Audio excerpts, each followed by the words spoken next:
We are live. All right, I guess I'm supposed to introduce you guys here. I'm Tom. I'm filling in for Mark on the Insane Asylum, and we're here with Tobias and Emily Wayland. Hey, how's it going, guys? Good. Thanks for having us. Good. We're going to be talking about Lake Michigan Mothman coming up, and I guess we're gonna get into the singular. How do you pronounce that? Is that Fortean Society? I've always said Fortean, and the reason is because it's based on the name of Charles Fort, and so I just thought if you turn that into an adjective or something, then you would say his name and then just add the suffix to it. So Fortean, I think. Yep. So what is a Fortean then?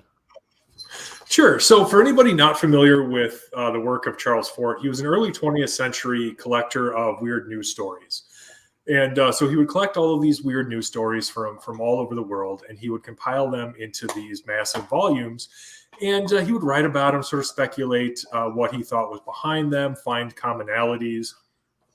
And he found quite a few commonalities. And so one of his most famous quotes is, "One measures a circle beginning anywhere." And that is to say that by examining one aspect of the paranormal, you can understand something about all of it, because there does seem to be connections between seemingly, otherwise disparate phenomena within this larger subject. So that's where the term Fortean comes from. Is sort of anybody who wants to approach things from that same perspective. And so we don't specialize in any one area like cryptozoology or ufology or parapsychology or anything. We're just very interested in all of it. And so we study everything, and then we find connections when they exist, and actually that's a lot of what the latest book that we put out, Strange Tales of the Impossible, deals with, is all of these different weird reports that we've investigated over the past few years, and all of the weird commonalities that you can sort of find between them.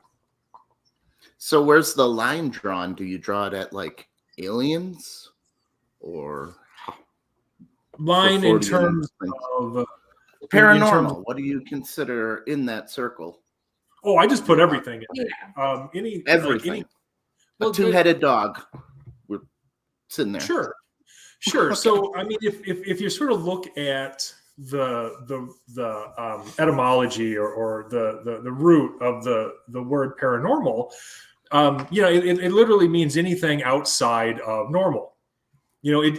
People have sort of adopted that word to exclusively mean like ghosts and spirits and things, similar to those subjects. But the fact is, I think a much more accurate way to use that word would just to be anything outside of normal.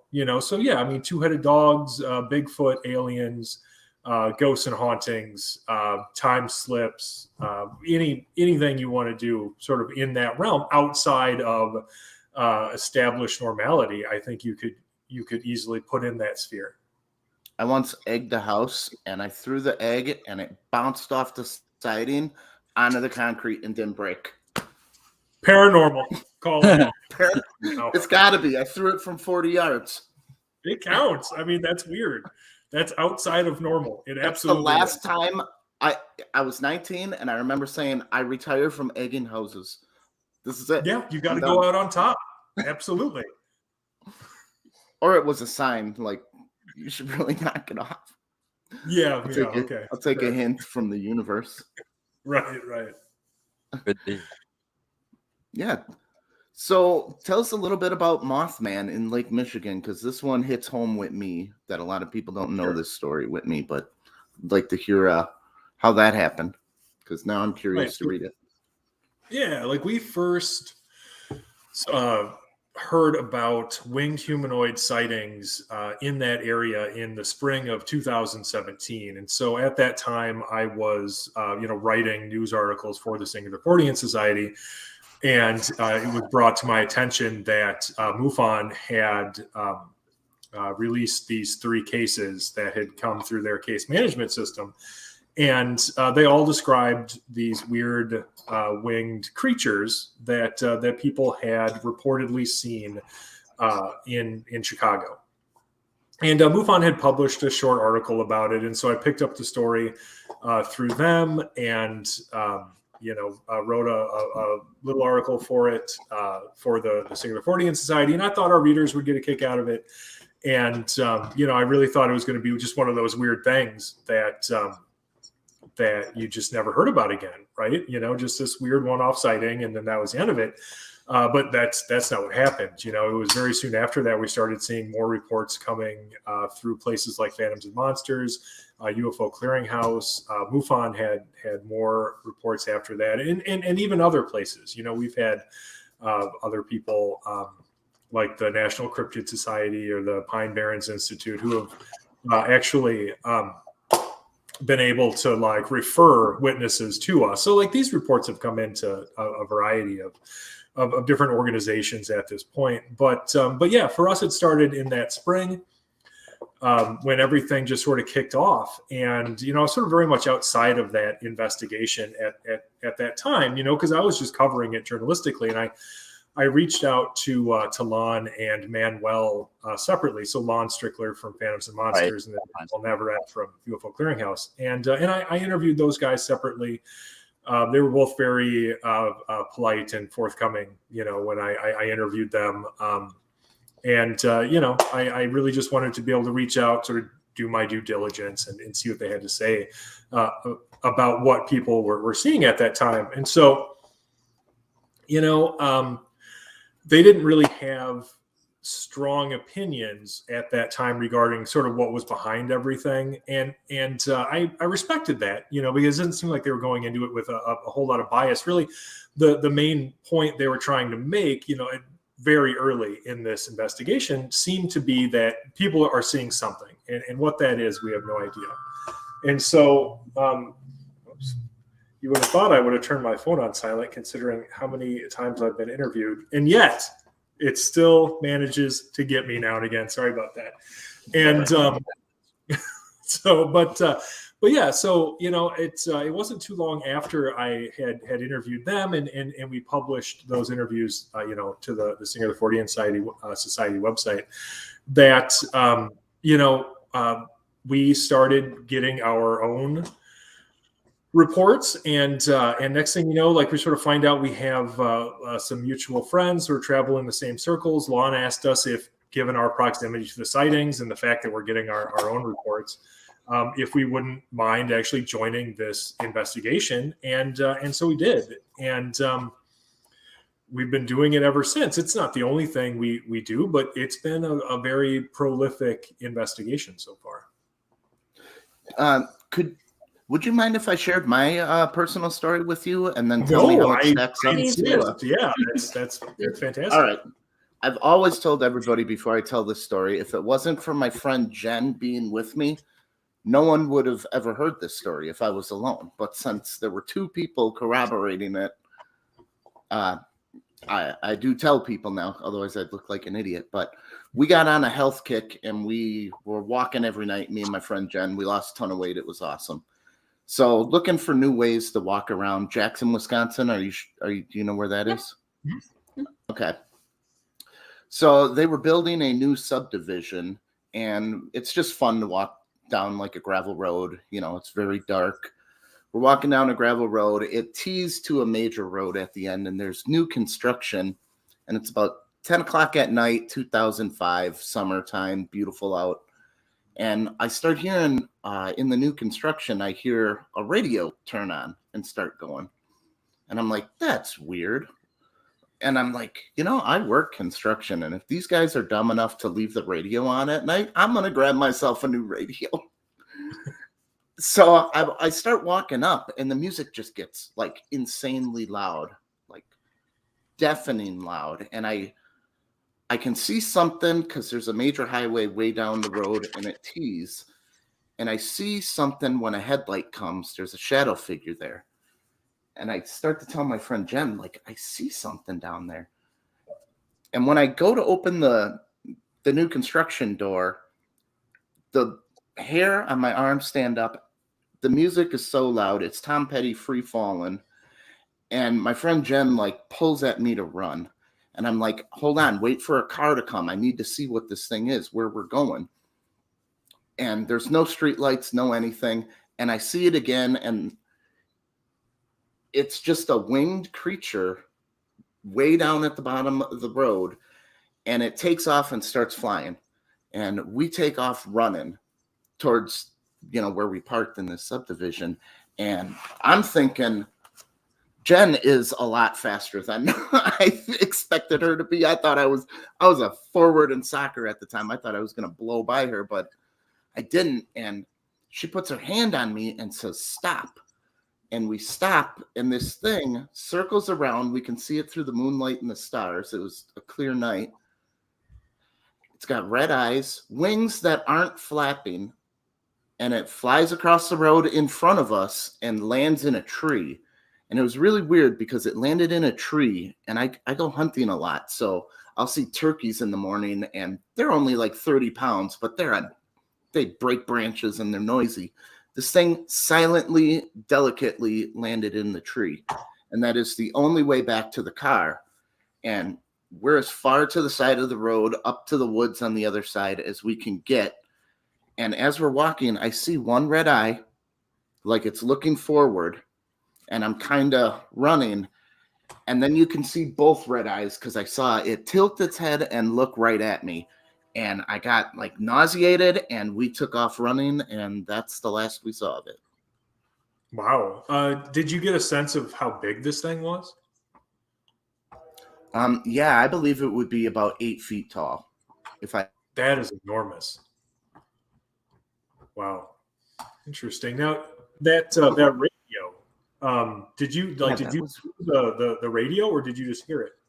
I just heard it. Never saw a radio, nothing. We never went in the house. The door was locked. They put those old doors on there.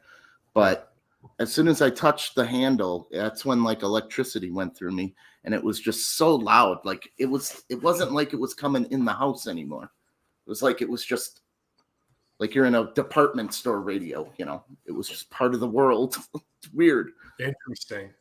Yeah, like we've got a couple of cases that have reported like some weird radio interference. Yeah, well, yeah, I was gonna just kind of like weird EMF kind of stuff, like electrical interference and things like that.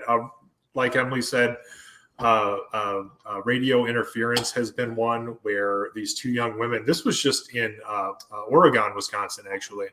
Were out driving, would have been last Thanksgiving. So Thanksgiving 2020. And they're out cruising around outside of Oregon because there's nothing to do in Oregon if you're 18. I lived there for about 5 years. There was never anything to do, not even back in the 80s. Right. And so like they're out cruising around, and they notice in this one spot, like their radio keeps like freaking out, basically. So it would get all staticky, and then it would start playing a different station, like all the way at the other end of the dial.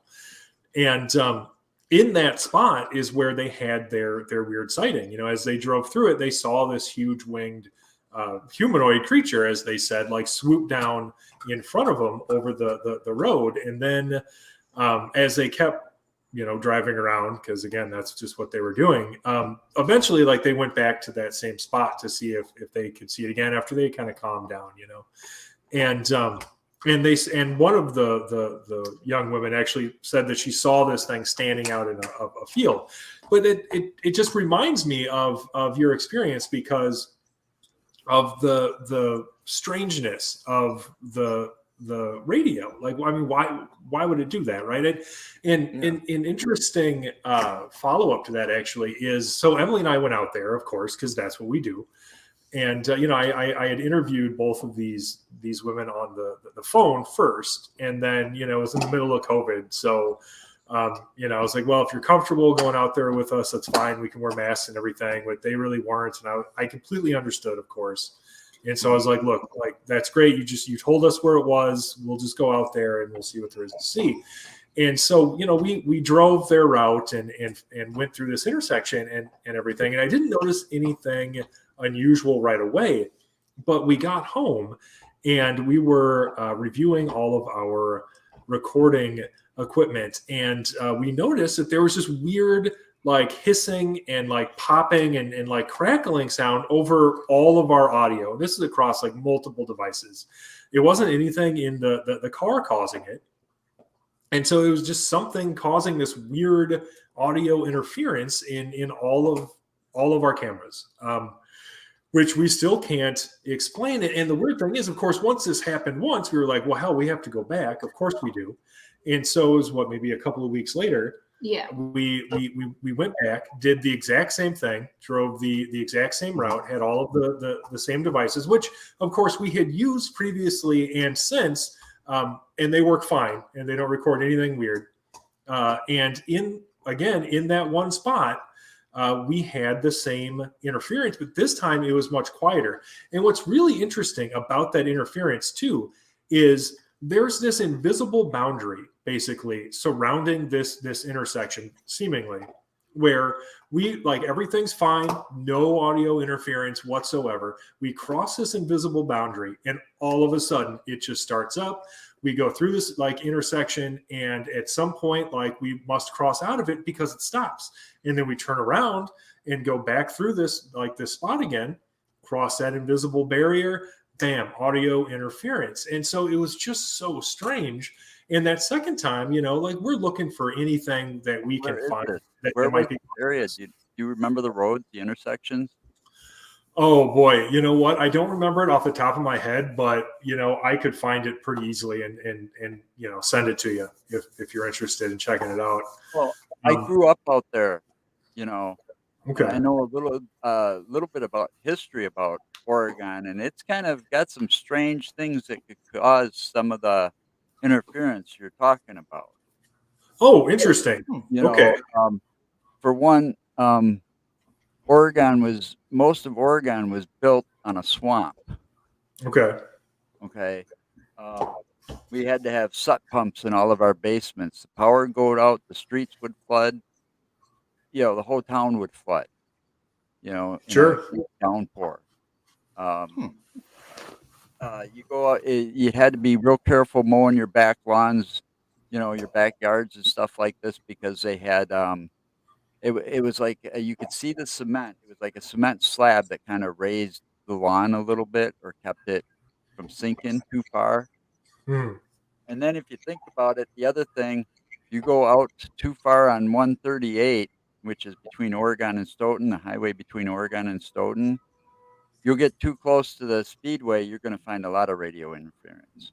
Oh, for sure. Okay. This was the intersection of Sand Hill Road and Rutland Dunn Town Line Road. So I just looked it up. Right. Real quick. So what's your theory on that? You think part of that was part of the marshy area. Okay. It didn't seem like there wasn't really much out there, it was relatively, I wouldn't describe it as necessarily isolated. Like it was fairly isolated in that it's a rural area. There aren't a ton of houses, out there. Yeah. But there weren't any, like there wasn't a major highway or anything right next to it.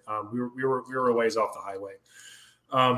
So I don't know, when we were out there again, I was looking for anything that might have caused this interference, So we're looking for like ham radio towers and huge satellite dishes, and we drive up that road several times up and down. Oh, so many times, yeah. Or like just even like huge electrical transformers, like anything at all that's going to be putting off the kind of like EMF out there.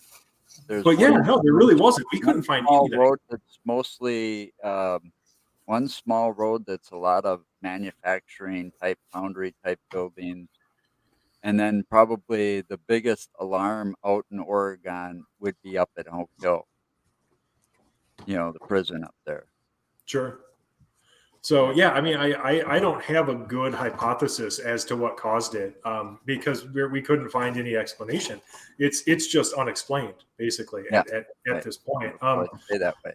The one thing that was interesting that I would say that I do like to point out to people, though, is the fact that the second time that we went back, it was much quieter. and that I found very interesting, which is why we're actually going back there again this month at the 1 year anniversary, because I want to see if it's still there or if it's gone. Because or if it's even weaker, do you think? Yeah, or something. Think it could be like residual just energy? Maybe, like the first thing that occurred to me when it was like when we went out there and noticed how quiet it was, hey, is this something that's fading? You know what I mean? Like was whatever this phenomenon was that these two young women interacted with, what was it present in a stronger form when they interacted with it, and it's been fading ever since. And so that's kind of what I want to see when we go out there again is, is that audio interference there at all?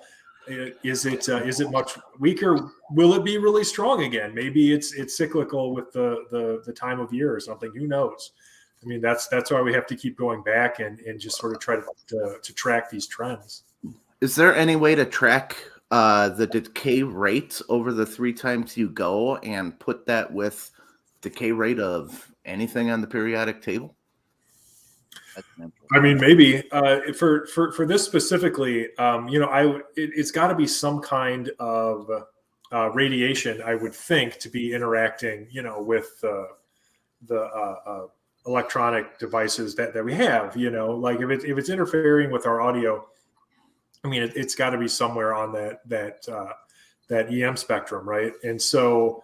Yeah, I was thinking the same thing, but the only thing that got me away from the radiation was those decay rates are like 5,000 years. It wouldn't be. That's why you almost got to go to.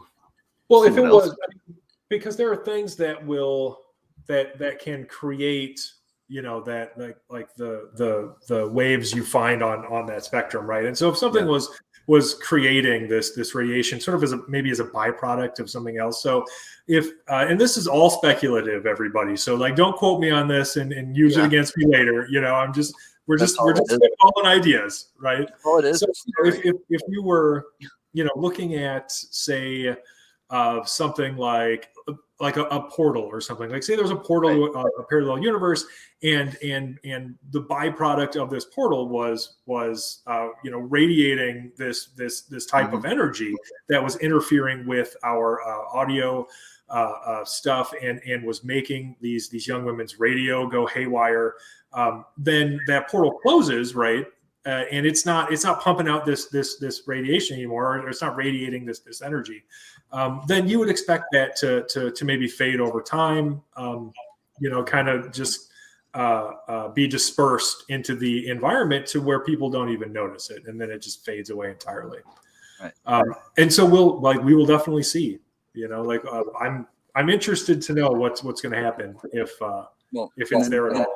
Like using your example, if it's a portal, that interference could only be detected, like you said, maybe when it's open. It shuts off. It's like a switch. You turn it on, the light comes on. Turn it off, the light goes off. But there could be some like residual, like maybe magnetic or electrical leftover to interfere slightly, but then you get strong interference when that thing's open. So it wouldn't really be a decay rate. It'd be like maybe leftover energy or something. Right. That's exactly what. That's another theory. How many times do you want to drive through that intersection though, before your hair falls out? Yeah, right. I'm just slowly giving myself cancer every time I go through this intersection. Yeah. I love my car would fail for good. Boom. Oh, totally. Cars nowadays, everything's all computerized. It's just it. You don't want to mess with driving through those things, and then all of a sudden, I've got a $5,000 car bill. In my car. Shortage right now too. You can't just like replace that stuff. If you fry a microchip in your car or something, it's good luck. You'll get on the waiting list. So shit. I had to wait 6 weeks just for the video card that got put in this custom built computer that I had custom built for me. I believe it. And that Yeah, was it's just wild like right now. 6 months ago. And there was like a 6-week wait just on the video card alone. Oh, totally. Yeah. Yeah, I mean it's absolutely nuts. So, but I mean, we'll, Yeah. you know, as far as actually investigating that area, we're not too far from there. So, you know, I'll keep going back like over and over again. Madison's a stone's throw from Oregon. Yeah, well, we actually we moved out of Madison now. We're in Orfordville, the village of Orfordville. It's all of 1,400 people, so it's okay if nobody's heard of it. So you got a church and 2 bars. Yeah, we don't even have a stoplight. I'm really proud of that. There's no stoplights here. But you know, we're about 40 minutes south of Madison, like 20 minutes north of the Illinois border. Wow. So I mean, you know, we're closer to everything that we were working on anyway. But yeah, I mean, Oregon's it's still not far away from us. I got the hell out of Madison about 6 years ago. Yeah, it was the right time. You know, we were never going to be able to buy a house there anyway, and so you know, that's what people do. Yeah. It's just been getting worse. I didn't feel safe there anymore. No, I don't blame you. We lived on just off Willie Street, and you know, I mean, I was usually okay. It wasn't really very safe for Emily to be out by herself, which, you know, that sucks. Who wants to live in a place like that? Last place I lived was about 2 blocks from Sanatorium Hill. Okay, sure. Yeah, that's Yeah, it was pretty rough. yeah. The neighborhoods back there have been kind of, you know, they've had some issues for sure. Well, they've been destroying that city too. I mean, they took one of the greatest events from that side of town and moved it. You know, I mean, it was a tradition to have, what was it called now? I used to know. Rhythm and Booms. Yeah, Rhythm and Booms. Thank you, Emily. Rhythm and Booms. You know, they destroyed it. It was like a Madison tradition. Right. You know, I had a friend once from Iowa. She came up right around the time that Rhythm and Booms was going on, that one of the last years it was going on, and she's like, I have never, ever seen anything like this before. You know, but because people complained, they had to move it and destroy it and take all of it. Yeah, I mean, they moved it downtown, and it's not.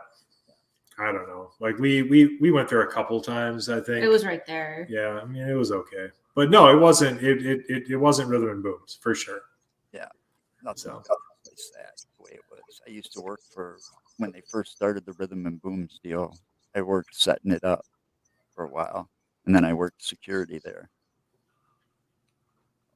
That's awesome. Yeah, I mean, I grew up going to it. We used to go every single year, and then the last Shake the Lake.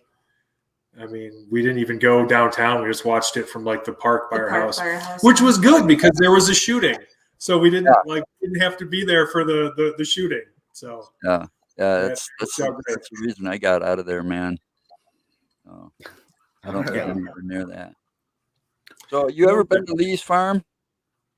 No, it's one of those things where like our friend Jay keeps telling us, Hill. you know, we have to get out there. I know you have told us. Finding Jay, right? What's You're that? talking about Jay Hill from Finding Jay, right?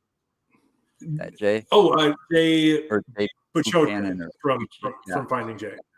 That's it.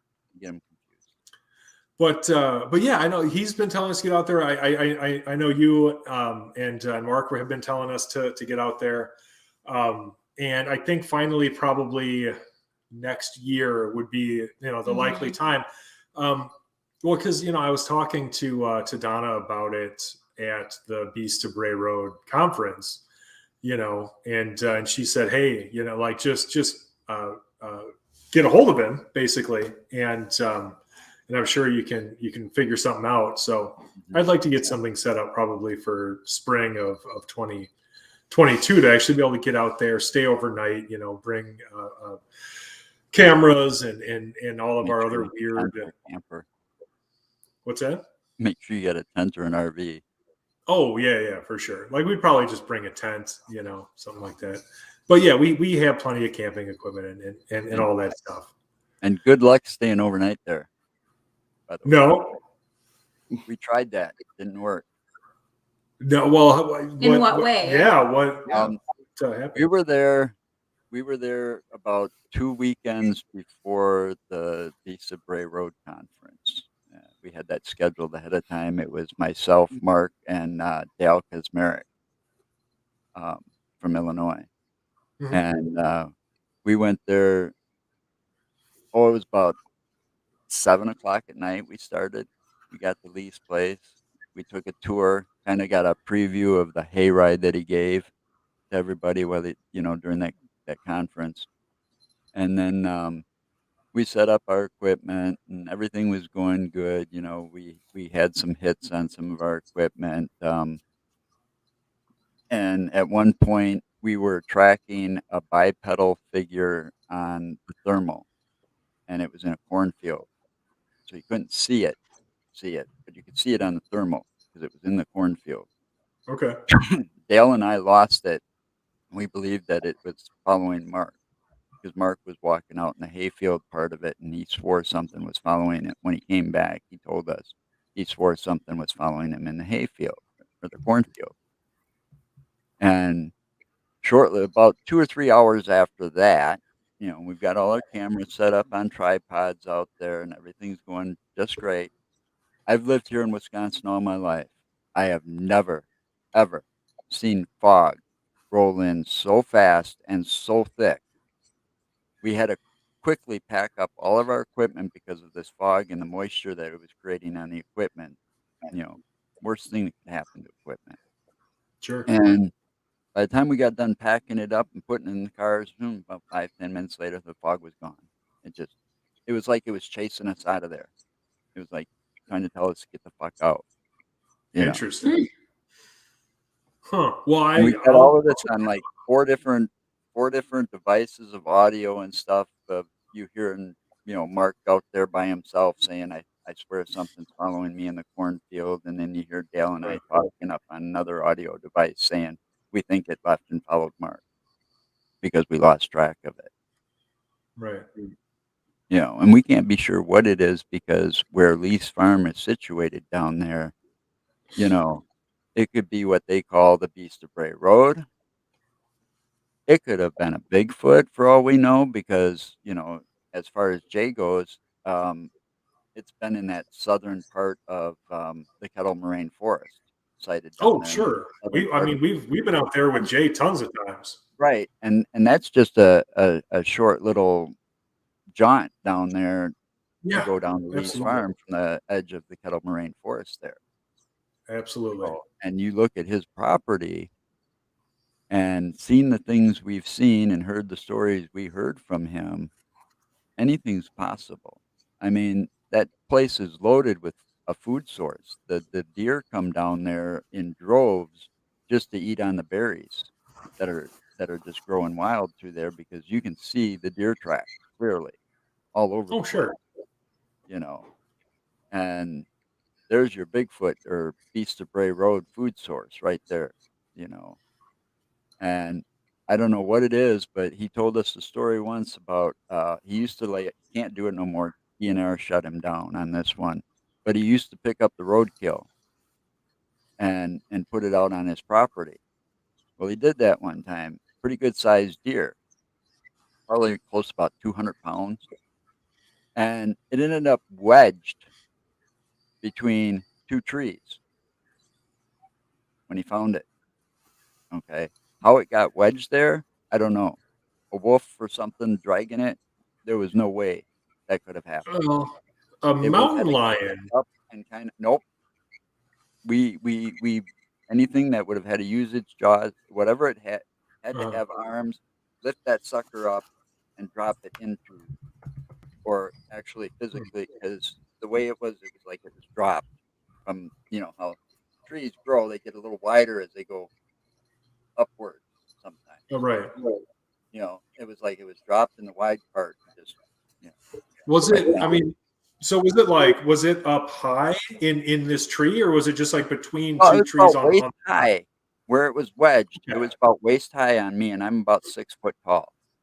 Gotcha. Okay. Yeah, I think I was a little confused about its exact placement, but yeah, no, you're right. That's super weird because, of course, So, I mean, talk about finding a deer in a tree or something, and most people, I think, would in this area would think, hey, a mountain lion, because they'll drag prey up into a tree to save right. it for. The evidence of it being dragged and wedged like through the side wasn't there. Yeah. It had to be lifted above where it was and dropped Right. in. Yeah, that's weird. I don't know. I don't know how to explain that. You know, yeah, it's yeah. unexplained. We can't explain it. And living here in Wisconsin, I know most of all the local wildlife, and Right. I don't believe any of it could have done what we saw. No, I mean, yeah, that sounds an awful lot like deliberate placement for some reason. It doesn't even really make sense from a biological standpoint because there's no advantage to putting a deer there. So if you're a wild animal or something, because again, like the whole point of a mountain lion dragging its prey way up into a tree is so nothing else is going to get at it, and keeping it that low to the ground, that's not going to like keep anybody away from it. So yeah, no, that just doesn't make sense. It seems like somebody had to put it there on purpose for what, I mean, maybe it was like the fog. Maybe it's just like supposed to freak you out. Who knows? Just like hey, I'm here and I want you to know that I'm here. Right. I mean, it was like it was taken from like the center of the hayfield over to the tree line and then wedged. Right. I always think like the Bigfoot are checking us out when they do something like that. Like they're watching us because they know we're going to stop there and try to figure it out, and then they can kind of gauge what we're doing. I could see that. I mean, we've definitely had that. Up. Yeah. Oh, definitely. I mean, we've had that experience of being Watched. Yeah, totally. Like when we're out in the Kettle Moraine state forest, so yeah, it definitely feels like there is an element of like observation involved with your interaction with whatever these things are, right? So, and Jay, whenever we go up, he always that has like a routine. Of like putting his arms up, being like, "Guys, it's just me. I'm not armed or anything. I think you're yeah, definitely. I don't believe a lot of those people when they say they've had those kind of sightings and they were attacked. Because I don't believe Bigfoot's aggressive unless you do something to it first. Yeah, I mean, like the only credible sightings that I've really heard of that involve like anything even close to like in attack would be, sometimes you'll get people talking about like Steve Kruger, right? So like when that bear wolf thing that he described grabbed that deer out of the back of his truck, like that's about the closest I think we get in credible sightings, at least in this area, to some kind of attack. But yeah, I mean, like people, I don't know. I've never heard of anybody in Wisconsin being like attacked by a Bigfoot. I mean, maybe they don't leave survivors. I can see throwing the rocks or throwing the branches. It's like their way of saying, "Hey, you're getting too close. Get the hell out of here." Right. If anything feels nervous, though, Right. Well, and to Tom's point, if there's a 100% kill rate or something where people just vanish, I mean, that's a fairly popular explanation. That's for the missing 411, right? Yeah. So you get into like, what's his name? David Pilates and like the missing 411 and all the national parks appearances and stuff. Yeah, I mean, like it's a popular explanation for it. I mean, the one thing that we're missing is proof, obviously. So, I mean, you could just as easily say that those people were, I don't know, abducted by aliens and taken to Venus. I mean, we just have no idea, right? If they're missing, and then when people are found, it is often in weird circumstances. So, you find their clothes have been taken off and some distance away, or you find the body in an area that you wouldn't think would be accessible to somebody. Like they really had to work hard to get there. And that stuff's all really, really weird. I'm not going to say that it isn't. I just, based on the other reports we have, like for instance, if let's say that we're assuming Bigfoot is in animal right now, an animal that's aggressive is going to be aggressive. Well, often a lot of the time. So if these things are out there killing people, there should be these instances of like really aggressive behavior or close calls. Like you should have some people who were just injured or almost injured or something who just barely got away. And maybe there are some that I just don't know about, honestly, because I don't know everything, right? But yeah, I haven't seen it around here. Not at all. I like to think Bigfoot is just too good of a killing machine to let anyone get away. It'd make for a good movie. I would watch that movie. So sure, it probably already exists. I'm gonna just Google Bigfoot horror movies after this. You need the man who killed Hitler and then Bigfoot. That's the movie. I've heard that's good. There are a few guys out there. Sam Elliott, it's great. They killed Bigfoot or shot him, but then somewhere along the line, the body or the carcass disappeared. Of course. Actually, that reminds me. A friend of ours, Aubrey, he's a paranormal investigator down in Georgia, and he interviewed a witness. And I got to listen to the actual recorded interview of this. He talked to this woman down there who said that she was on this camping trip near, what was it? Had a really ominous name. Blood Mountain. It was literally like Blood Mountain, which is an actual mountain, like it's on the Appalachian Trail there. And so, they're camping near Blood Mountain. And she said that she and her friends saw this thing, this, hairy humanoid, this huge humanoid thing. And they were out in Appalachia, so like they were armed, which makes sense. I probably would be too. And they said they started shooting at it, which that part didn't really make a lot of sense to me because it wasn't really doing anything. But they said that they started shooting at it, and they said that they found some blood and stuff, but whatever it was must have got away. So yeah, I mean, people definitely say that they've shot Bigfoot, hit Bigfoot. Know how cool that would be to have a Bigfoot head on your wall? That is like a conversation starter. Right. Well, it's a little morbid, though. I mean, part of it would just be like, I got my big buck. I got Bigfoot. I guess it feels like if you just had like Grandpa stuffed and put on the couch, though, because they could be intelligent, like they seem in a lot of ways to be sapient. And so I'm not an advocate for people trying to hurt Bigfoot. Like it just Oklahoma's got a $3 million bounty on him. Yeah, well, I mean that's the thing, like people. Well, the other argument, of course, there is that people say, well, we have to kill one to get scientific proof, and then if we have scientific proof, then we can protect them. And my argument for that is, well, look, do they need to be protected? Because we don't have a body right now, so they seem to be doing okay. If they needed to be protected from us, like the bodies would be piling up, but they're not. So I think Bigfoot's fine. I'll translate that argument. We need a body so people stop calling us nerds. I think that's pretty much it. Yeah. Yeah. They just care way too much what mainstream science thinks about their hobby. It's like, no, it's like, it's just fine. Like enjoy hunting Bigfoot. You don't have to prove anything to anybody. Yeah. I went through that when I went to medical school. I would ask some professors about ghosts and they would all tell me, don't ever say this, but yes. And then they all have their ghost stories, but since science is so against it, if they'd ever found out that they're getting like these people who believe in ghosts are getting grants to do research, it would like ruin their career just by going on record saying they believe in ghosts. It's insane. Oh, it is. Like it's a huge shame. Like there are still some accredited people, out there doing like parapsychological research.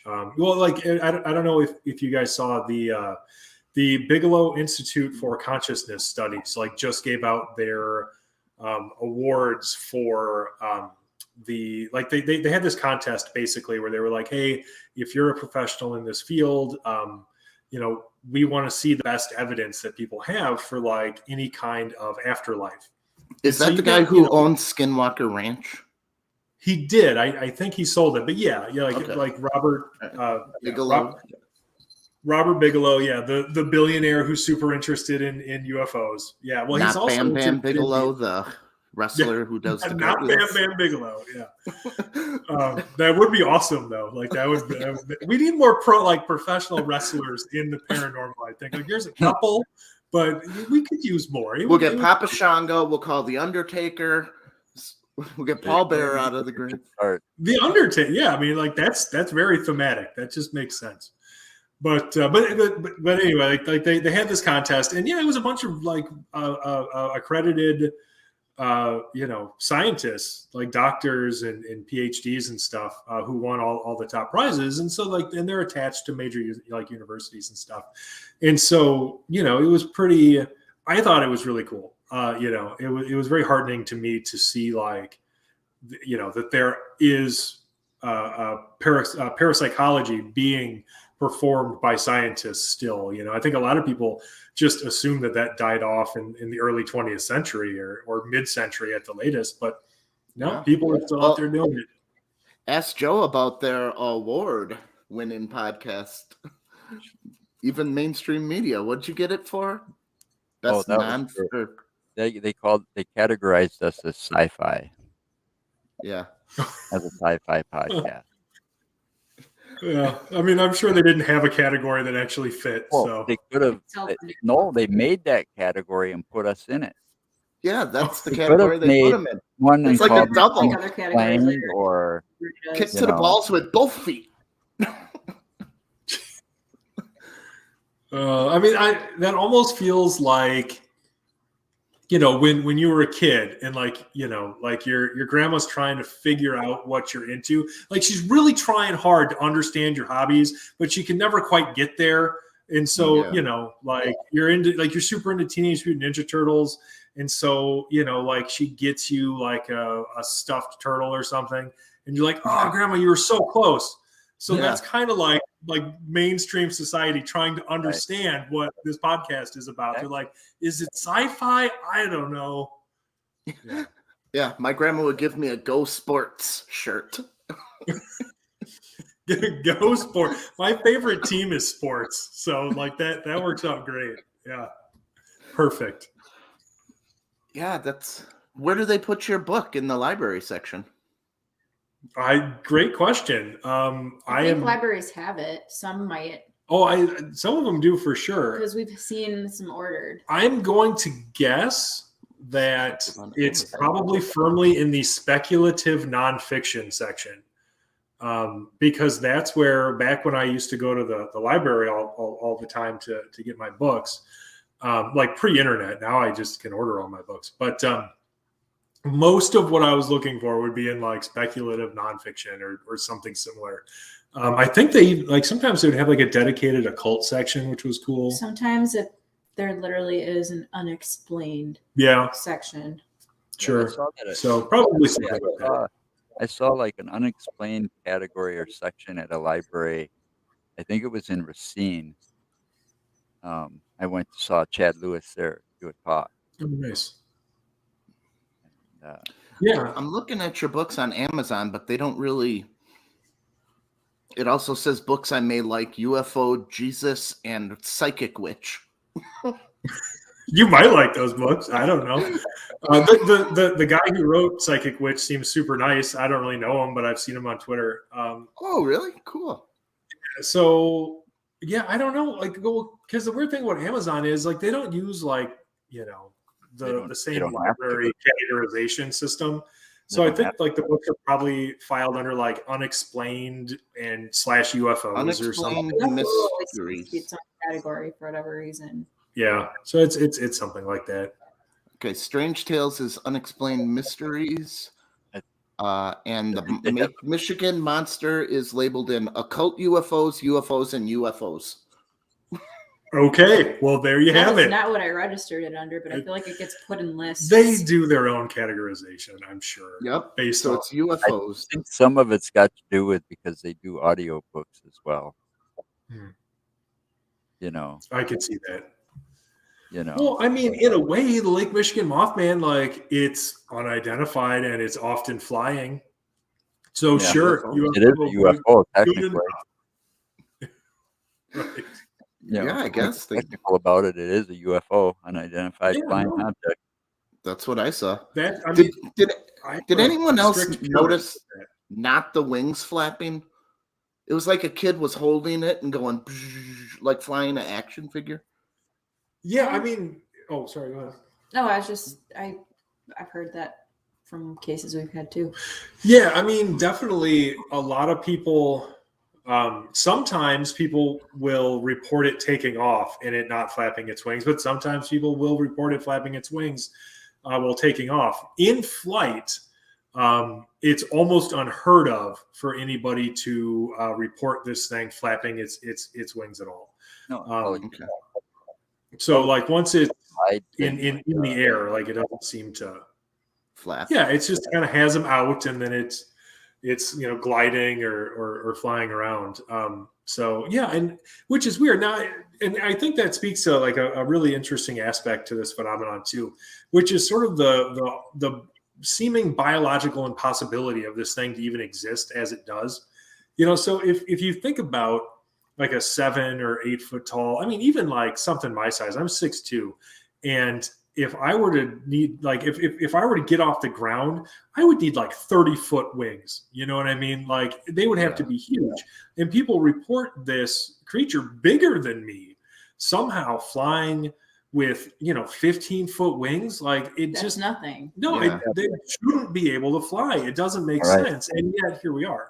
Here, I got another argument for you on that one, though. Sure. You got to take in most of these pictures that I've seen of like Mothman. They're not like beefy like you and me. They're like skin and bones. So they're not going to weigh probably the same pluck weight a bird, though. They look like nothing. Well, they're hollow bones and yeah. So sure. I mean, maybe the weight's going to be a lot different. I don't know. And then another thing that stuck out was the eyes were like a color. The closest thing that I've ever seen was the reflectors on a bike when they get that like shiny ruby red. Yeah. Yeah. When the light hits the eye just color. right. So was it like eye shine? They weren't shining out. It was just looking into redness of that. It's weird. Well, like, because like you've probably had the experience of literally seeing like a deer in your headlights or something at some point. And I know that as a hunt. No, deer, like, even I've shined enough deer to know that the does have the green eyes, the bucks have the orange eyes. So get excited when you see the orange eyes and what that's like. These were like almost like lit like a jack-o'-lantern when you look at it that way. If that makes sense. They're illuminating, not reflecting. Yeah, so it's like creating its own light, which is also weird because if your eyes created light, you should just be blind, because that's not how dark, right? It's bizarre. Yeah. So, and I'm not saying that to say that like these things couldn't exist. I'm saying that these things seem to exist because people keep seeing them, but for some bizarre reason, they're seemingly impossible. So people are awesome creatures, which what does that mean? Like, are we dealing with something that basically sort of works on principles outside of what we think is possible? And even the Terminator knew to put sunglasses on to cover his red eye. Right. Now I'm picturing Mothman in sunglasses, and that I'm gonna need that on a T-shirt or something. Cover his red eyes. Right. Well, so what'd you figure out with Lake Michigan Mothman? Is it one? Is it what I see? Oh, I don't know. I mean, like I could lie to you and tell you that I know what it is, but I don't, and frankly, nobody does. I personally think it's more than one. I would agree. I Like think it's that also much, more I than one. believe, just because like it doesn't feel like it doesn't feel like Santa Claus, like this one guy going around everywhere. It feels like there's different ones of it, and Right. With some of those sightings too close to each other, too far apart in distance, Well, you got me thinking on something. Mhm. You really got me thinking something of, do you think this could be some sort of alien spacesuit with the inside of a helmet looking red, maybe jetpacking around? Maybe. It's an interesting idea. Now, certainly, a lot of these sightings take place in the same geographic area as UFO sightings. Although that presupposes that we know what UFOs are. For instance, we really don't. Maybe they're extraterrestrial craft. Maybe they're something else entirely, which they very well could be. What's interesting about these sightings, I mean, like Joe said, like they are spread out over this huge geographic area, like all around Lake Michigan. It's not just Chicago. People like to focus on Chicago, but it's not just Chicago. And beyond that, like Emily said, I do think that we're dealing with multiple creatures. There are some differences in the description, like nothing so much that would make me think that it's something else entirely, but enough where it seems individual. You know what I mean? So like people are seeing different like individuals of whatever this is. And then when you start to think about some of the difficulties in reconciling how this thing should work, if it's a true biological being, personally at this point, I kind of land more on the more high strangeness side of it. I don't know that what we're dealing with is something that we would conceive of as a traditional biological animal, so much as some other kind of entity. And you could describe that in a variety of terms. You could describe it as a spiritual entity or interdimensional or whatever you want. But all I know at this point is, based on the accounts we have right now, it certainly seems to be something outside of our current understanding of biology and physics. So, yeah. I mean, I take that for what it is. I personally think it's like you said, an interdimensional species, maybe something spiritual in like a spiritual realm, or those might be the same thing. Like you might literally be describing it. And then explain how they could be in one place and then a couple hours later show up 300-400 miles or 3,000-4,000 miles away, within a couple hours. I mean, the whole Mothman sighting, wasn't the earliest sighting Point Pleasant, West Virginia? The earlier ones? Those were earlier. That was like that particular flap. So if you're sort of talking about the Point Pleasant sightings as investigated by like John Keel and Gray Barker and all of them, Mary Heyer, that was 66 to 67. There have been cases that have been reported since then where the witnesses said that they took place before that flap. But I think that flap was probably the earliest sort of reported sightings, as close to the time as when they actually happened. You know what I mean? So like when people saw it in 66, they were reporting it like that same day or at least relatively recently in comparison to when they saw it. And a lot of the stuff that reportedly took place before that, it has only been reported relatively recently. So, who knows, if it took place when the witness said it did. To take a really long time answering that. Yeah. I mean, like some of the earliest reported sightings definitely are Point Pleasant. Mm-hmm. Yeah, and then it gets shown up in Chicago, which is, look at that, thousands of miles away. Yep. Yeah, well, I mean, after and if it is, maybe it is interdimensional and it can travel, you know, that fast, that far of a distance, that fast, you know. Yeah, definitely. I mean, I mean, we've had anything's witnesses possible. report. Right. Well, I mean, I think you have I like to keep an open mind for sure. Mhm. I mean, we've had witnesses report, um, this thing just disappearing, basically, like while they're looking at it.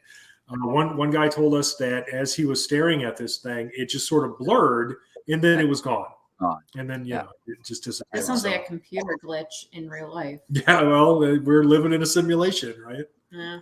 It's another So- thing, yeah. Matrix come to life. Yeah, right. That goes the Cartesian model all the way back.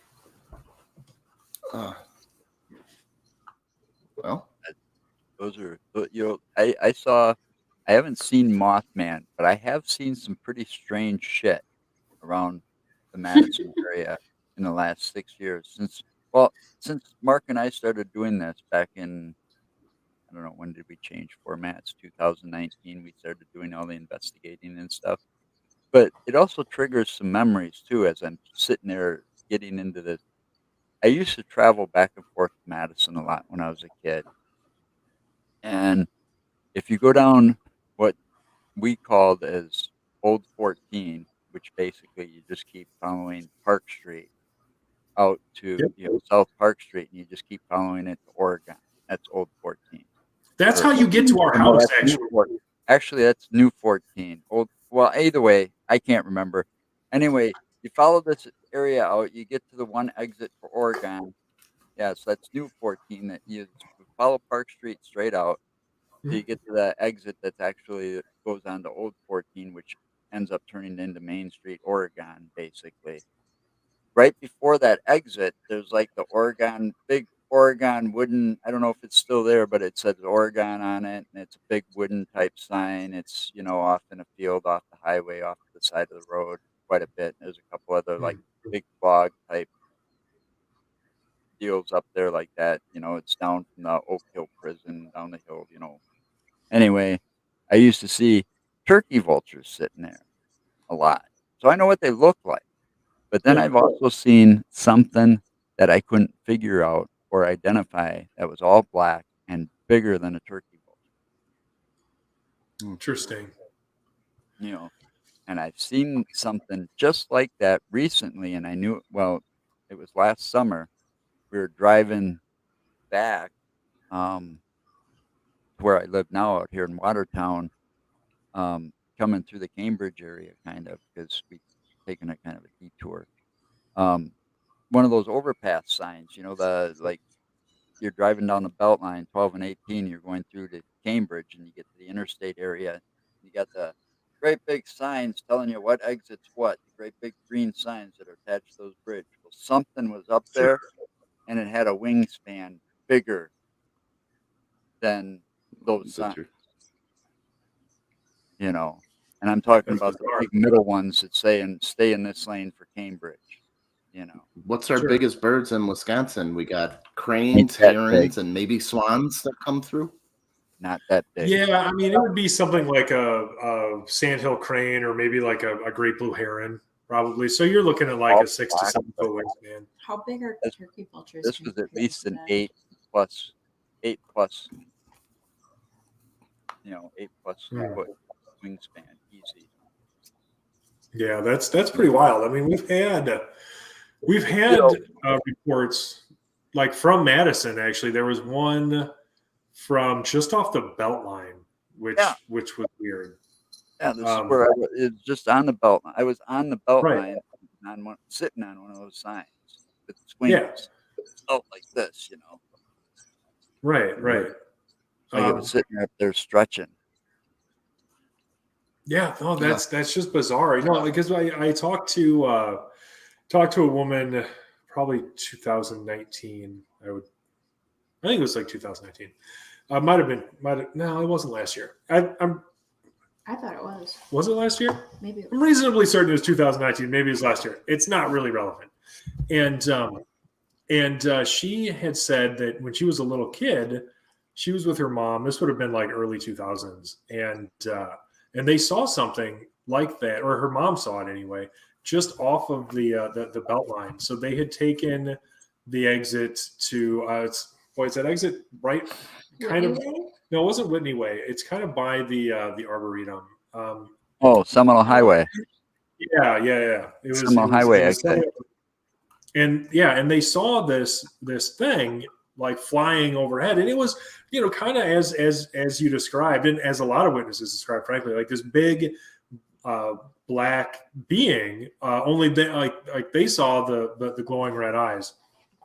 Well, what's really weird about their sighting is that it didn't stop with that. It actually ended up being like this weird kind of haunting almost, where her mom said that she was in the basement of their apartment building at one point, and she saw it down there. Like she turned around and it was there in the basement with her, which is weird, and you can't really explain that. Like an animal wouldn't do that. What's that?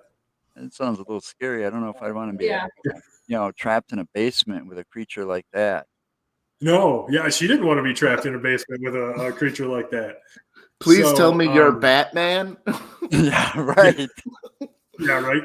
Fingers crossed. I mean, it was weird, and they experienced all kinds of other like weird phenomena that you would associate with a haunted house, sort of during this time period too. So like it was all very, very strange. Like certainly above and beyond like what you would expect out of just the sighting of a like some kind of animal, So right.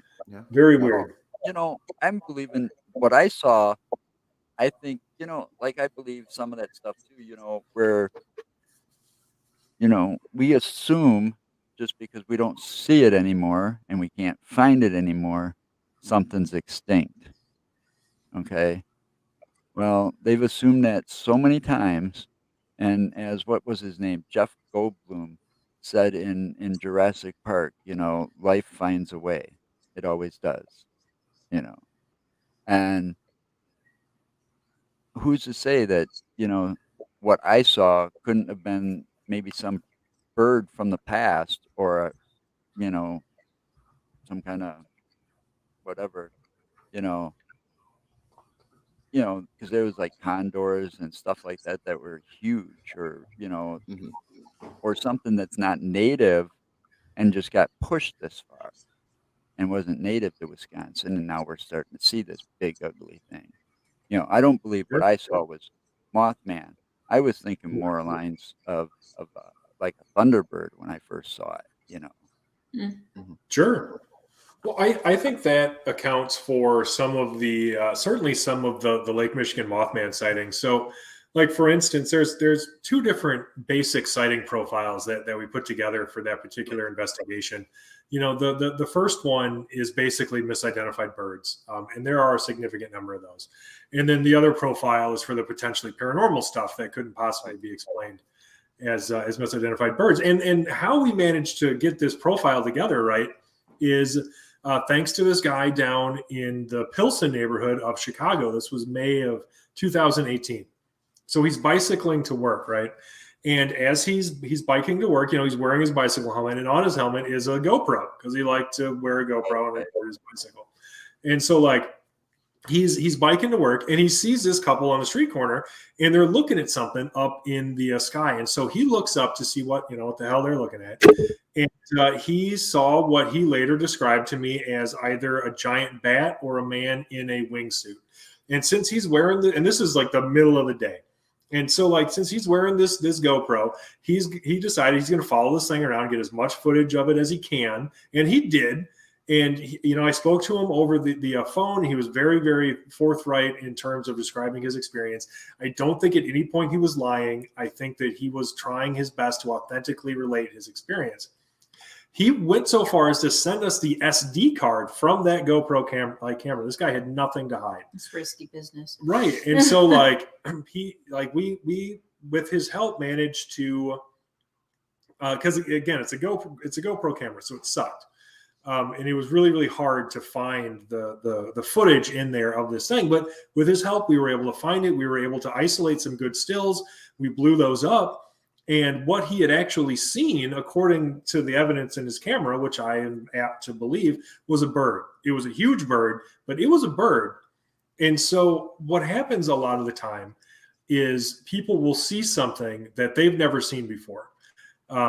It could be just a bird that's bigger than anything that they've ever seen. And they will describe that in a variety of ways. It's all sort of dependent on people's perspective and how they interpret it.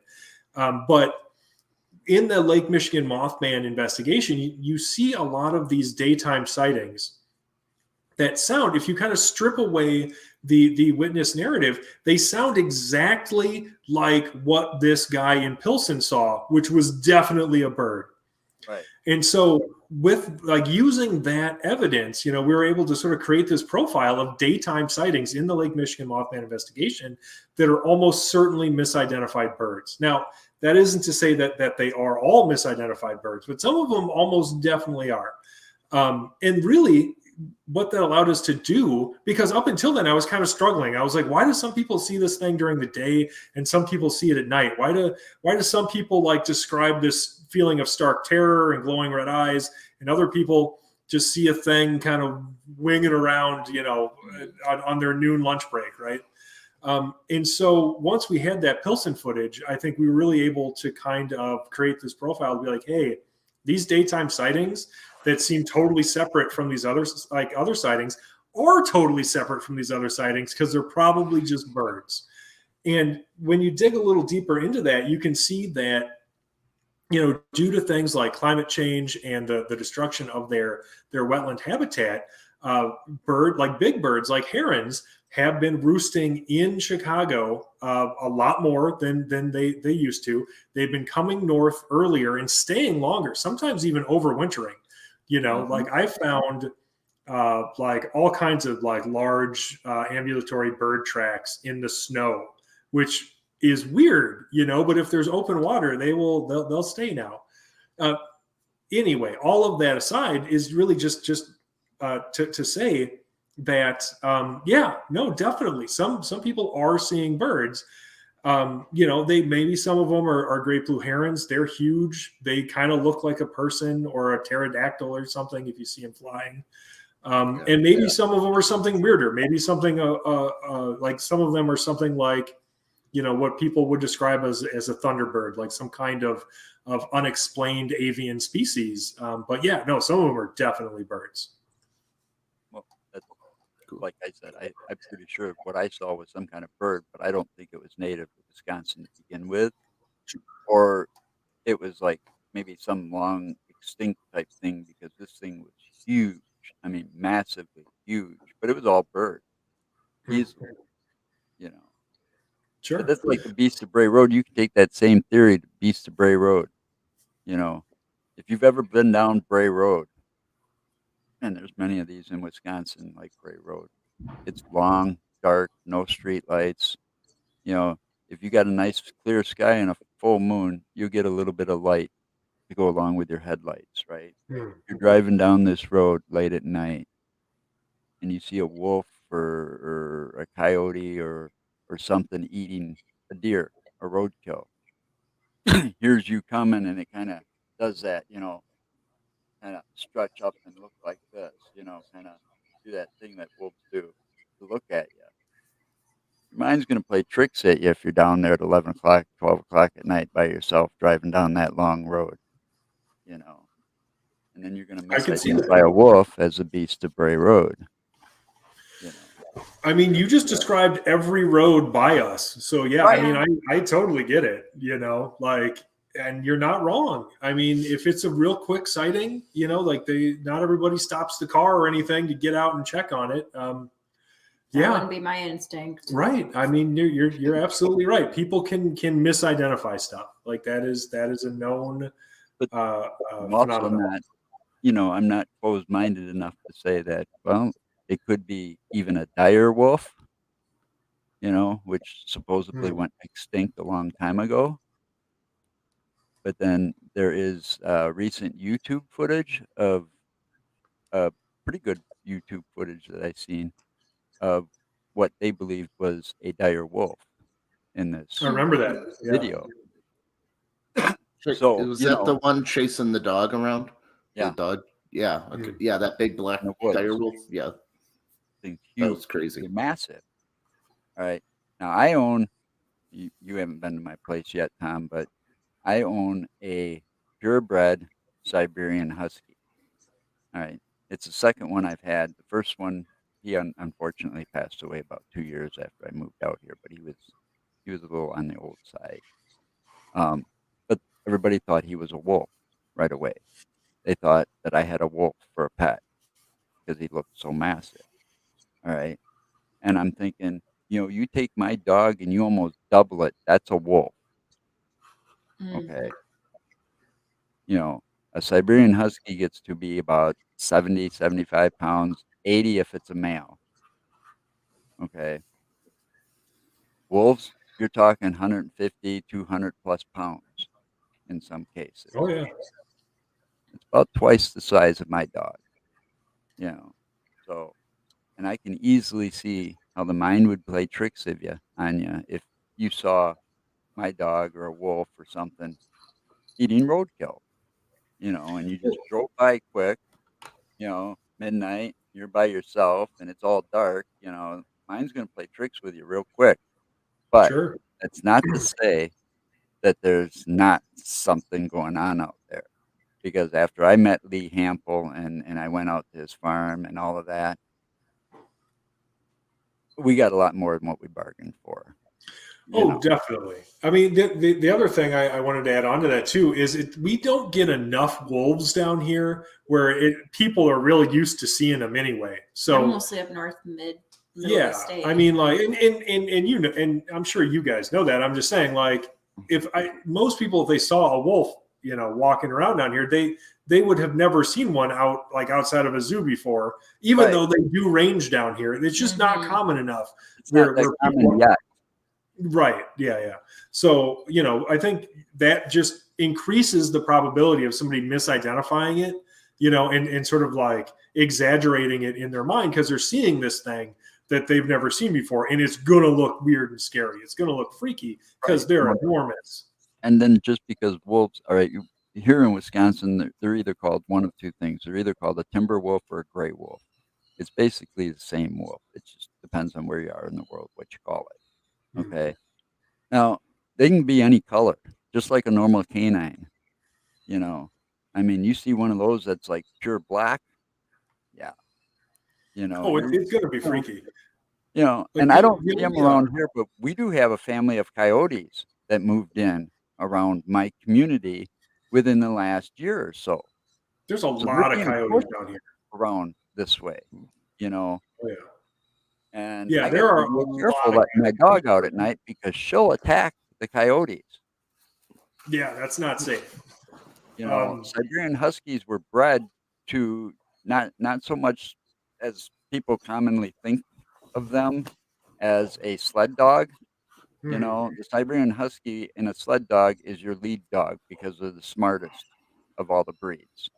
Okay, it's the Malamutes that make up most of a sled team because they're the strength. They got the most strength. But both breeds can run forever. They've got unbelievable stamina. Right. But the Siberian Huskies were bred to basically protect cattle and other things from coyote. Because it's like their natural enemy or something. They will kill a coyote or a wolf if it gets close to their property. Yeah. Well, it's just real dangerous, because a pack I would hate to see a dog, against a pack of coyotes, regardless of the dog. Well, coyotes aren't pack dogs. But what? Wolves are, though. Wolves and huskies are pack dogs. No, you're right. Coyotes go out on their own more. Coyotes are more like scavengers. They'll go right. It's more like a fox too, right? Yeah. It's more like a fox. Yeah. Yeah, the coyotes are like the scavenger type. They won't hunt unless they absolutely have to. Sure. And a wolf will hunt. And the scary thing about the wolves is that they're just as smart as my husky out here, And the thing is, you run into one wolf, you better be careful because you're surrounded already. Right. You just don't know it yet. You know, they've got you surrounded. That's what a pack dog will do. They'll have one come out, scout you out, check you out, while the others got you surrounded. You make the wrong move, you're up against the pack. You're done. You know.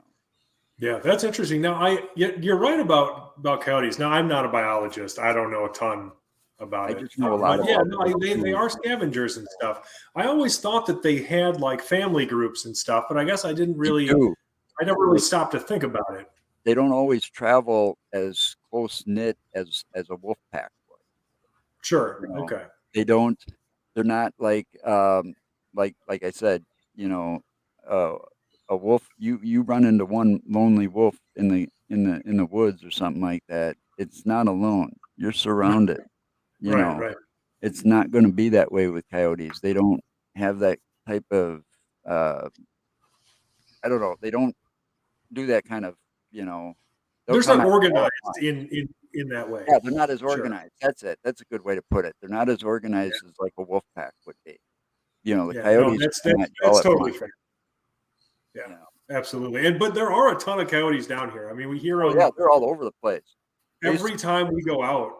Yeah, it's like you hear them howling. You know. I used to go to my dad. My dad lived in McFarland, and I used to watch his place when he'd leave town for whatever purpose. And I'd drive cab, so I'd get off at 2, 3 o'clock in the morning, and I'd be driving, out to his place out in the middle of the country part of McFarland, and I'd see him all over the place. Hell, I saw him. I saw a couple of them in the driveway as I pulled in, and it's like, motherfuckers, move, Right. so I can open the garage and get in safely. Yeah. Well, I mean, coyote's probably not going to mess with a full-grown No, human, they saw but a car coming, they took off like a bat out of yeah, hell. I would just worry about our pets. Like Mhm. our smallest dog, she's only like 30 pounds probably. And like I would hate to see that fight. Just because I don't want my dog to get hurt. But yeah, I mean, if you're not a small dog, I saw a dog that size, like a little lap dog size, 10, 20 pounds. I don't know. Just a little tiny thing. I saw one of those ones. I was up at what was that called? Pelican Lake here in Wisconsin. Sounds familiar. It does sound familiar. All right. It's up past Westfield a little ways.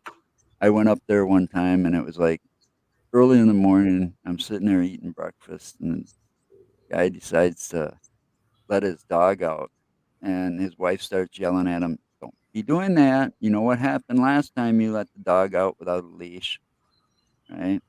So he goes out there, and he's got the dog on the leash, and he's out at the end of the pier on Pelican Lake. Bright and early in the morning, sun's just coming up. All of a sudden, an eagle come down and tried to grab the dog from him. Oh yeah, no, that'll totally happen. Yeah. I've never seen anything like that before, and it was just That's like, wild. and then the next thing you know, when he grabs the dog and gets it back in the house safely, the next thing you know, one hell of a spectacle starts to happen. These eagles and it was a whole bunch of them. They were just boom, swooping down into that lake and coming up and out with fish in their talons. Wow. And he says it happens every morning. That doesn't surprise me. One of the things I noticed when we moved out here is, living in Madison, there's so many rabbits. There's just rabbits everywhere. And then we moved out here, and I've seen like 2 rabbits in the 6 months we lived here. And I used to see like 5 or 6 rabbits every single day. What I do see a lot of, though, I see a bunch of hawks, a bunch of real big hawks that are just all you don't see a whole lot of rabbits. I'm like, well, that explains why I'm not seeing so many rabbits. Okay, that makes sense. Well, yeah, I've seen. I noticed that too. I got out here. I live out in Watertown, out in the country part of it, and yeah, we got a few hawks around here, and I haven't seen very many rabbits, and I haven't seen in the 6 years I've lived here in this community, and there's kind of a big lake in my backyard, kind of on the other side of the street here. I haven't seen one squirrel, not one. Right? I never see squirrels. I'm pretty sure they're all hawk food. Seriously, like it's so weird. Well, hawks or owls. We've got those out Yeah, here too. or owls Big for owls. sure. So yeah, Yeah. those birds of prey, they're quick and they're precise. Oh yeah, I definitely hear owls. I don't see owls as often as I see hawks, Don't but see 'em. You don't see the owls as often as you hear them. I hear them both. There's right. like 2 of them here native to Wisconsin, or more than 2, but 2 that I know of that are native to Wisconsin. One will sit there and be vocal at night, and the other one's vocal early in the morning, you know. Hmm.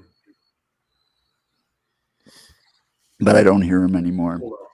It Well, and is. it's important to know stuff like that. Honestly, for Well, anybody out there listening, like if you're wondering why we're all so interested in like animals and animal behavior, is because when you're out in the field, you got to know that stuff. You got to be yeah, able to you gotta know recognize. that stuff. It's one, it's for safety, for Right. your own safety. If you're out in the woods somewheres, you gotta know what you could possibly run into Sure. and how to protect yourself. And second, it helps with, you know, the misidentifications, you know. That's exactly right. Yeah. Yeah, the closer Absolutely. you get to nature, the better an investigator you're going to be. Because, like, I mean, just even I think, before I really got into this with Tobias, I probably just considered like Bigfoot and any cryptid as an non-discovered organism. And the more I've gotten closer to nature and been out in nature, the more I'm like, well, that makes no sense, because the more you understand the natural world, the weirder stuff makes more sense. Yeah. Yeah. Well, I think it can be difficult to sort of try to fit Bigfoot, or especially stuff like Dogman or Mothman or something like that, sort of into the natural order. Mm-hmm. It just Now Bigfoot, that's the one. A lot of people, like they are really set, and I get this as Bigfoot as in undiscovered primate. Yeah. And They I think wouldn't write that off. they think it's a descendant of that, what was it called? Oranga something. It was like a prehistoric. Gigantopithecus. Yeah, that's it. Oh, that one. Okay, Yeah. sure. You Yeah, think it's I had heard that. And yeah, I mean, people. I've heard that theory, Yeah, but I don't buy that either. yeah, yeah, right. I mean, like there are a lot of adherents to that, and some of our friends, like I know just from talking to them, like Seth, Seth Breedlove from Small Town Monsters. Right. Like he's getting more on board with high strangeness, I think, although I won't speak for him. But when it comes to Bigfoot, he's always been a sort of staunch naturalist. That is to say, viewing Bigfoot as an undiscovered species, and I get why. I mean, I think that's one where in the right area, with the right food sources and stuff, and the right level of intelligence, it has to be sapient for any of this to make sense. Then yeah, okay, sure, maybe, because it could at least exist because we know things like it have existed like on the planet at other times. But you get into the other stuff, and yeah, the more you learn about the natural world, the less sense any of it makes, and which is why I tend to lean towards the weirder explanations, just because what was it, Sir Arthur Conan Doyle that said once you've discarded all of the like impossible whatever's left, That was Spock. The solution. Was it Spock? I don't know. It was That was somebody. Spock. I butchered the quote anyway. I don't even know. That's okay. how accurate it was. But you know what? Maybe the natural world that we're used to or comfortable with is not what we think it is. And this stuff does make sense somewhere. Yeah, well, I think it has to make sense somewhere. And that's a really good point. Because I don't think that there are things that can't be understood scientifically. I just happen to think that it's likely that our understanding, or I should say, our scientific understanding of the world or the universe isn't up to the task of understanding these things yet. I don't know that we have the technology to properly record them. I don't know that we have the models even to even begin to understand or explain their existence. And so we are sort of left in this speculative phase. But yeah, I think eventually, given time, it's something that could be understood in scientific terms, because science is, it's just a way of looking at the world, right? It's not, there shouldn't be any dogma attached. So I personally think too that, like, if we're talking about undiscovered organisms, like, I could see like lake monsters and like anything in a body of water being very difficult to find, simply because I've heard, I forgot who said it, but somebody said that we know more about like the surface of the moon than our own oceans. Right. So I think if something were to exist and hide, it would be underwater. Yeah, no, I can see that. A lot of people see UFOs coming in and out of water, which has always been interesting to me. Well, I could see considering the sightings all over, the shipwrecks and the unexplained just water phenomenons that's happened, that's been recorded. You can't say that we don't. I don't think we even have the technology to discover anything that's deep enough down there yet. You know, Mhm. who knows how many caverns or caves there could be and where they could lead to and what could be behind there. I still believe that megalodon could still exist.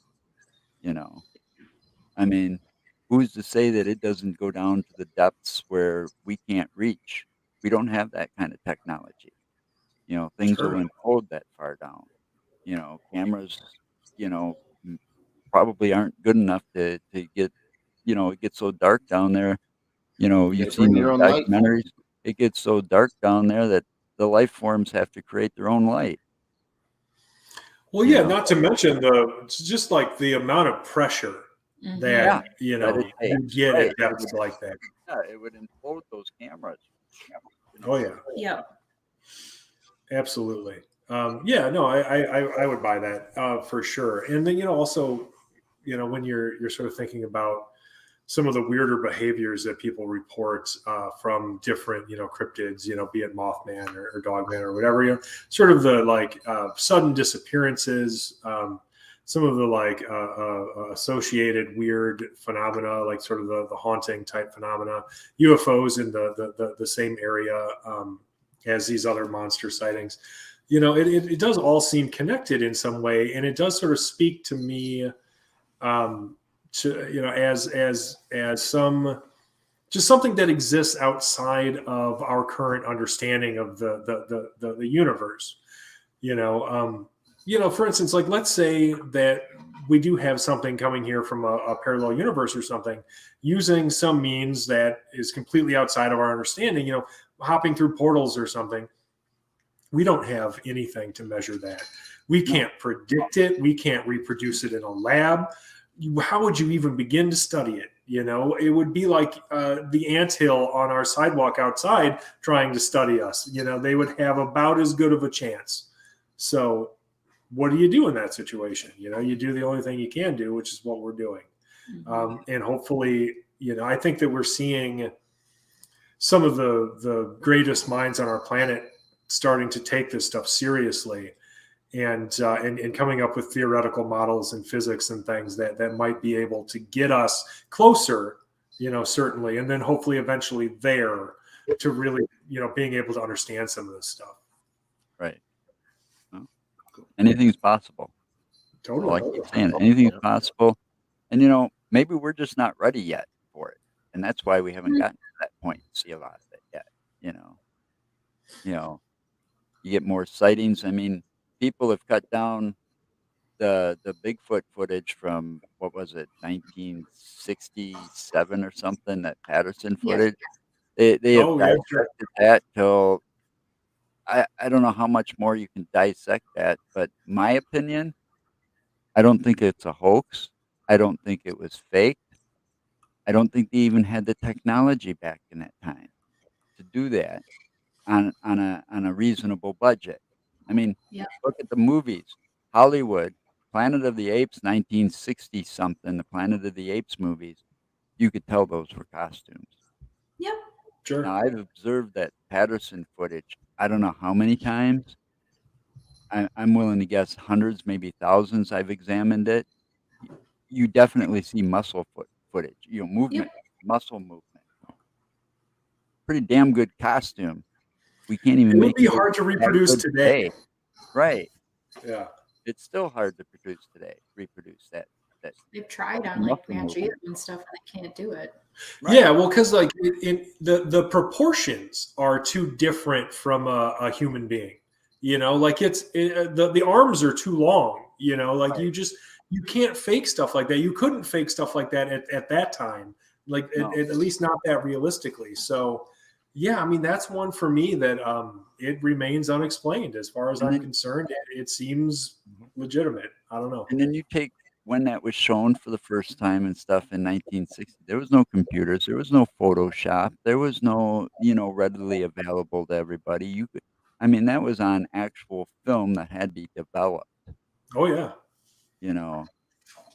They recorded it in an old fashioned, whatever, and then it ended up on reel to reel.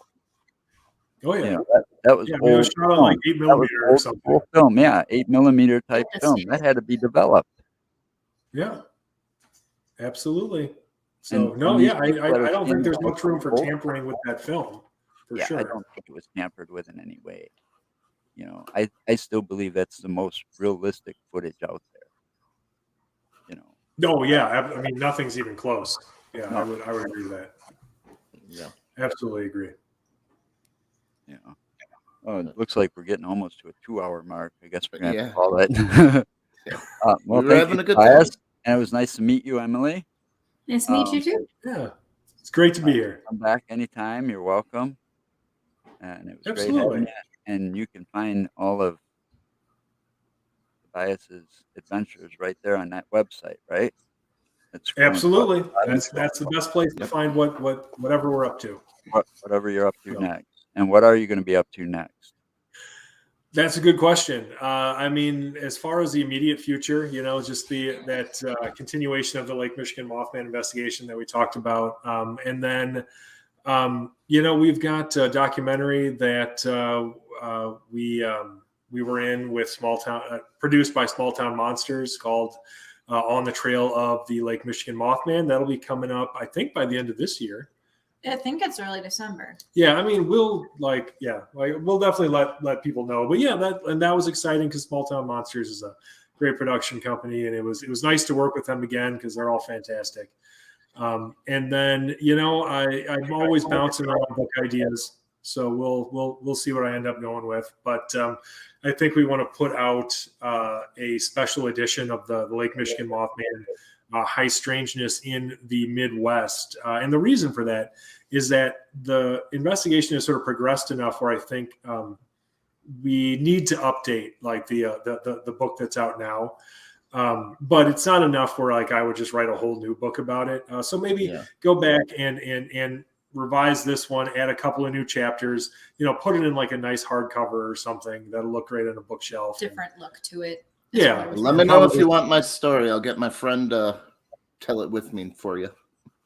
That would, honestly, regardless, I definitely want that because it would be an excellent article, and the real benefit of those articles is that it usually leads to other people coming forward with their stories too. So absolutely, you can reach out to us. Obviously, you hopefully know how to get a hold of us, but you can get a hold of us through the website too. So we have all the contact info on there. But please do. That would be fantastic. Cool. Don't forget to check out Tom on Off the Rails. What do you guys up to We'll be next? live. We'll be live tomorrow. We just got done with our Veterans Day. We got a comedy event coming December 11th for the Big Brothers Big Sisters of Ozaukee County. Yeah, it's going to be December 11th. So, and we're still working on Twisted Dreams and Pop Culture Podcast. We're really booked up on that so. Pop Culture Podcast. I got to get on there someday. Heck yeah. All right. Well, thank you. Nice meeting you guys. Woo. Yeah, it's great to meet you too. And thank you. again for coming on. Always great to see you, Joe. And I don't have nothing for Tuesday yet, but Mark will be back Tuesday. So Mark will be back with us next week. So whether that's a good thing or not, who knows? I've had a couple of great co-hosts, even though the one kind of had a power outage on us about halfway through. Poor Chris.